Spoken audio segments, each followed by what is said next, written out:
Welcome to bird media. నేను మీ పవన్ కృష్ణమూర్తి. మొన్న శనివారం బాపట్ల జిల్లాకు చెందినటువంటి పాస్టర్ చింతాడ ఆనంద్ కుమార్కి సంబంధించినటువంటి ఎస్సీ సర్టిఫికేట్ని జిల్లా కలెక్టర్ రద్దు చేశారు. సో ఆ ఘటనే ప్రస్తుతం ఇప్పుడు టాక్ ఆఫ్ ద టౌన్గా మారింది. ఈ నిర్ణయం కేవలం ఒక వ్యక్తికి మాత్రమే పరిమితం కాకుండా ఈ మత మార్పిడి తర్వాత రిజర్వేషన్ అర్హతల మీద దేశవ్యాప్తంగా చర్చకు దారితీసేటువంటి ఒక అంశంగా ఇది మారింది.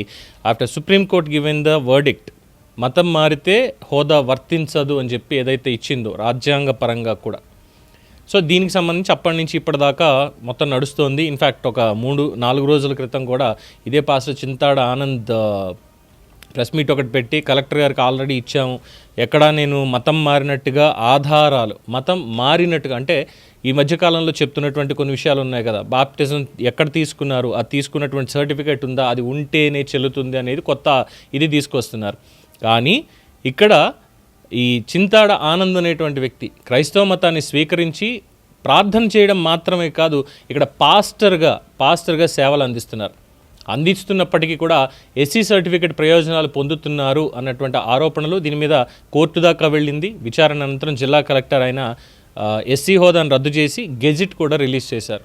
సో దీంతో మతం మారిన తర్వాత కూడా పాత కుల ధృవీకరణ పత్రాలను ఉపయోగిస్తున్న వాళ్ళ మీద, వాళ్ళ పరిస్థితి మీద ఇప్పుడు చర్చ మొదలైంది. మరి చట్టం ఏం చెప్తోంది? 1950 రాష్ట్రపతి ఉత్తర్వులు, అంటే ప్రెసిడెన్షియల్ ఆర్డర్స్, ఆర్డినెన్స్ కాదండి, ప్రెసిడెన్షియల్ ఆర్డర్ తర్వాత చట్టపరమైనటువంటి మార్గదర్శకాల ప్రకారం ఎస్సీ హోదా ప్రధానంగా హిందూ మతానికి చెందిన వర్గాలకి మాత్రమే వర్తిస్తుంది. ఆ తర్వాత బౌద్ధం, సిక్కు ఇవి కూడా హిందూ మతంలో భాగమే కాబట్టి వీటికి కూడా విస్తరించబడింది. సో మత మార్పిడి తర్వాత ఎస్సీ రిజర్వేషన్ల అర్హత మీద కోర్టులు పలు సందర్భాల్లో వివరణ ఇచ్చాయి, బీసీసీ, బీసీడీ. అయితే ప్రతి కేసు కూడా వ్యక్తిగత పరిస్థితులు, ఆధారాల మీద ఆధారపడి నిర్ణయిస్తారు. ఇక దీంట్లో ద్వంద్వ ప్రయోజనాలు, కొంతమంది మతపరంగా క్రైస్తవ గుర్తింపుతో జీవిస్తూ రికార్డ్స్లో మాత్రం ఎస్సీ హోదా అంటే ఎస్సీ హిందూ ఈ హోదా కొనసాగిస్తున్నారు, దీనివల్ల డ్యూయల్ బెనిఫిట్స్ అనేవి పొందుతున్నారు అనేది ఆరోపణలు చాలా కాలంగా ఉన్నాయి. దీనివల్ల అర్హులైనటువంటి వాళ్ళకి అవకాశాలు తగ్గిపోతున్నాయి అన్న అభిప్రాయాల్ని కొన్ని దళిత సంఘాలు, సామాజిక వర్గాలు కూడా వినిపిస్తూనే ఉన్నారు.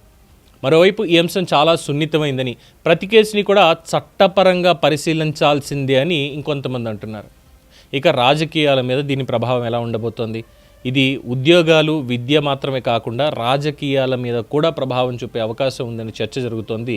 ముఖ్యంగా ఎస్సీ నియోజకవర్గాల్లో, షెడ్యూల్డ్ కాస్ట్ నియోజకవర్గాల్లో ఎన్నికైనటువంటి ప్రజాప్రతినిధుల అర్హతల మీద కూడా భవిష్యత్తులో న్యాయపరమైనటువంటి వివాదాలు రావచ్చు అంటూ కొంతమంది భావిస్తున్నారు.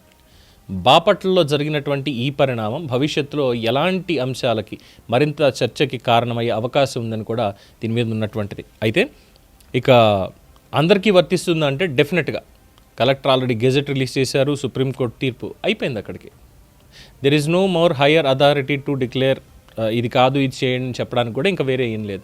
అయితే ఇక్కడ చాలామంది వీళ్ళు ఎవరైతే ఈ హోదాను అనుభవిస్తూ ఒక పక్కన రిజర్వేషన్ ఫలాలు కావాలి, at the same time Christianity వాళ్ళకి నచ్చింది, ఎవరికి నచ్చింది వాళ్ళు ఫాలో అవ్వచ్చు, దానికి ఎవరికి అభ్యంతరం లేదు. కానీ రిజర్వేషన్ బాబాసాహెబ్ అంబేద్కర్ గారు ఎందుకని తీసుకొచ్చారు, దానికి న్యాయం జరగాలి. ఇక్కడ కుల వ్యవస్థ ఉందా ఇంకోట అనేది పక్కన పెట్టేస్తే రిజర్వేషన్ ఫలాలు అనేవి ఏ బేస్ మీద తీసుకుంటున్నారు, అలాగే ప్రభుత్వం కూడా దీనికి సంబంధించి ఇప్పుడు ఎగ్జాంపుల్ తీసుకుంటే, ఇప్పుడు సపోజ్ పాస్టర్లకు 5,000 రూపాయలు ఇస్తుంది ప్రభుత్వం, పాస్టర్లకి 5,000 ఇస్తుంది. సో ఇక్కడ చింతాడ ఆనంద్కి ప్రతి నెల కూడా 5,000 రూపాయలు ఆయనకి ప్రభుత్వం నుంచి వెళ్తుంది as a pastor. At the same time reservation కింద ఎస్సీలకి ఉన్నటువంటి ఈ హక్కులు, లేదు అంటే ప్రభుత్వం ఇచ్చేటువంటి పథకాలు, వీటిని కూడా వీళ్ళు తీసుకుంటూ ఉంటారు. How it is possible? Whereas SC హిందువుగా ఉన్నటువంటి వాళ్ళకి చాలామందికి ప్రభుత్వం నుంచి రావాల్సినటువంటి ఈ ఫలాలు కానీ లేదంటే ఇతరత్ర ఉన్నటువంటివి కానీ వాళ్ళకి రావడం లేదు. ఇది వాళ్ళు పోరాడుతున్నారు. ఒక పక్కన మేము హిందువులుగా ఉన్నాము, మాకు రావాల్సినటువంటి అవకాశాలు మాకు రావట్లేదు, కానీ వాళ్ళు క్రిస్టియన్స్ కింద కన్వర్ట్ అయిపోయారు ఆల్రెడీ. అయిపోయిన తర్వాత కూడా వాళ్ళు రిజర్వేషన్ తీసుకుంటే మరి మాలాంటి వాళ్ళకి ఇక్కడ దొరకకపోతే ఇంకెందుకు అని చెప్పి వాళ్ళు మాట్లాడుతున్నారు. ఇన్ఫ్యాక్ట్ మొన్న కూడా చూసాం కదా మనం, అంటే ఇది జస్ట్ ఈ క్రిమీ లేయర్ అన్నదానికి సుప్రీంకోర్టులో జరిగినటువంటి వాదోపవాదాలు, ఒక ఐఏఎస్ భార్యాభర్తలు ఐఏఎస్లు అయితే వాళ్ళ పిల్లలకు కూడా రిజర్వేషన్లో ఇవ్వాలా. సో అది కూడా దీనికి అడిషనల్గా వచ్చి చేరింది.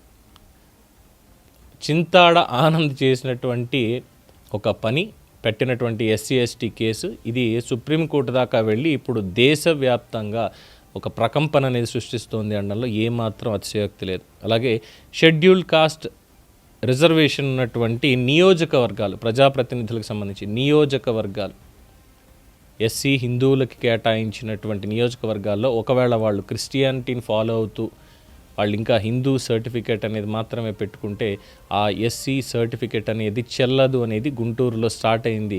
రేపన్న రోజు ఇవన్నీ కూడా మారతాయి.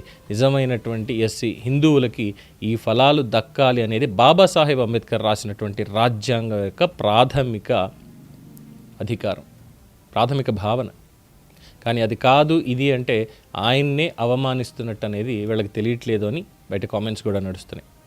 చూద్దాం చింతాడ ఆనంద్ అనేటువంటి వ్యక్తి తీసుకొచ్చినటువంటి ఈ రెవల్యూషన్ ఎక్కడ దాకా వెళ్తుంది అనేది.